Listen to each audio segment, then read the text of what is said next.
klostera uzdevums vienmēr ir veidot garīgu telpu pasaulē. Un tā ir mūsu dzīves būtība. Un, mēs šeit dzīvojam, mēs lūdzamies, bet arī mēs vēlamies, lai citi cilvēki piedzīvo mīlestību, lai viņi saņem to labo. Un tad mēs to darām tik, cik mūsu spēkos.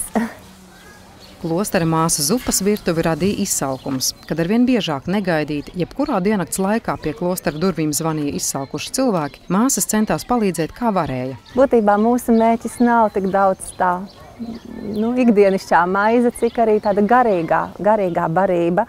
Un es domāju, ka viņi saņēma mūsu mīlestību.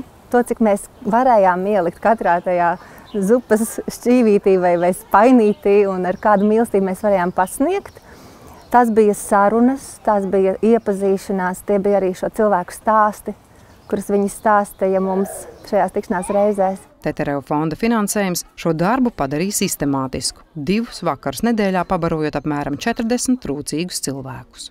Tā zupas virtuve notiek vakaros, tad, kad jau ir pilnīgi tumšs, 7:00. Un tas man bija tāds pierādījums, ka cilvēki mēro ceļu pie mums pa tumsu, pa sniegu, pa lietu, jo šis ēdiens ir ļoti svarīgs. Cilvēkam vajag justies kā cilvēkam, ka viņš arī ir brīnišķīgs un varbūt ar to labestību, bez morāles lasīšanas.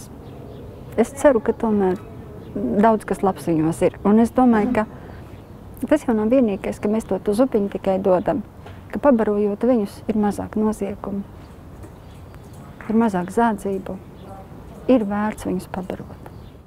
Darbs ar ģimenēm, svētdienas skolu bērniem, 2 reizes gadā Ziemassvētkos un pavasarī zupas virtuves apmeklētājs un daudz bērnu ģimenes klosteris aicina uz vakariņām. Šogad dārza svētki iekrituši 4. maijā. Inese pazīst katru cilvēku, kuram pasniedz zupas trauku. Viņai tie nav anonīmi, netīri, bieži arī ierēbuši cilvēki. Tie ir manējie. Šo darbu darot, viņa pamazām pārstājas moralizēt un pati mācījusies pieņemt cilvēkus tādus, kādi viņi ir.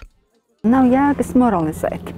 Es kā skolotāja biju pieradusi arī un sākumā viņiem teicu, jums arī vajag strādāt, jūs esat jaunāki par mani. Un es redzu strādāju un vēl vakarā te pa dārzu un vēl vāru jums zupu un dalu. Es tā teicu viņiem, ja.